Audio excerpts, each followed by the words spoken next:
A special Friday morning edition of Health Watch, joined by Dr. Syed Hussain of Trinity Health of New England. This morning we're talking about all things, including bird flu. Good morning. Morning. So bird flu has made headlines as of recently. Cattle in some parts of the country testing positive. Health department folks here in Connecticut say nothing huge to worry about. What is happening here? What's your takeaway? Yeah, Keith, the risk to the general public remains low. So what has happened is this is our second human diagnosis of bird flu in the country. And this individual in Texas who did get diagnosed with bird flu actually was working with infected cattle, dairy cattle.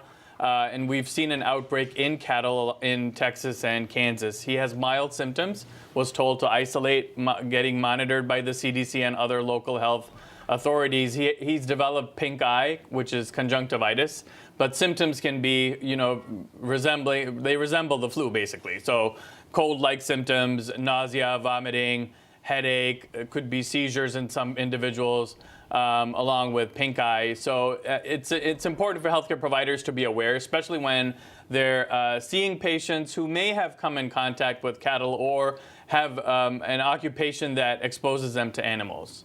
All right, some important information there.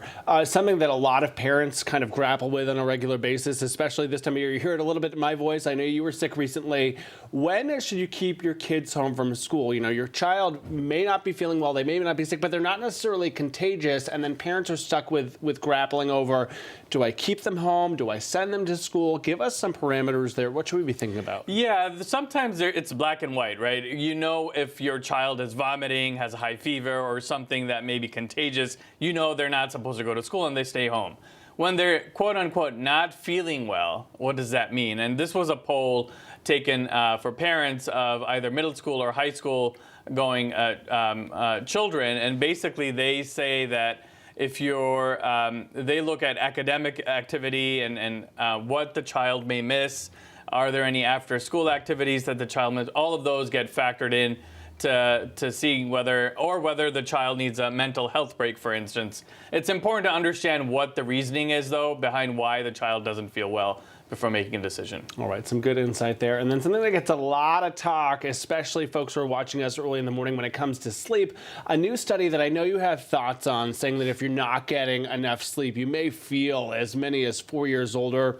Not a perfect study, you admit, but generally speaking, what are you making of this? We know how important sleep is. There's a reason why it's called beauty sleep, Keith.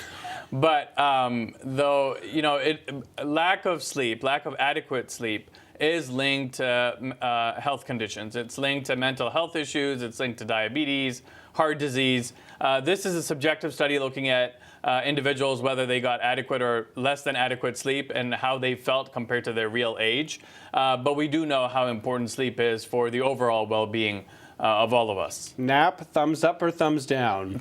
Anything that can get you rested is a thumbs up from me. All right, Doctor, on call as always. Appreciate you on a special Friday edition. Good to see you as always. Loving the suit. Thank you. He knows